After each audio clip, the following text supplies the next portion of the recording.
Guys funny comment.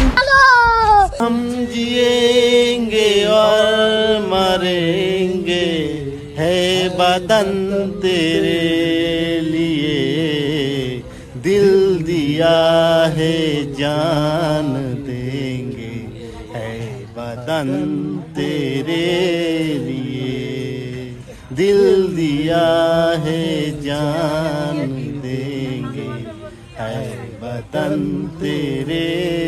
Civic volunteer না ইটভাটার labour. আরে ভাই তিনটে আইপিএস একসাথে, তাহলে গোটা সিস্টেমের কি হবে? तू कौन मारागा? ঝামেলা লাগার আগে পালিয়ে যা। আমি রেন্ডি মানা। 300 টাকা ফাইন নিয়ে 100 টাকা করে ভাগে পাওয়ার পর আরে এসআই এসপি ডিএসপি ডিআইজি সাহেবরা যে রোডে যা, দুটো পয়সা হবে।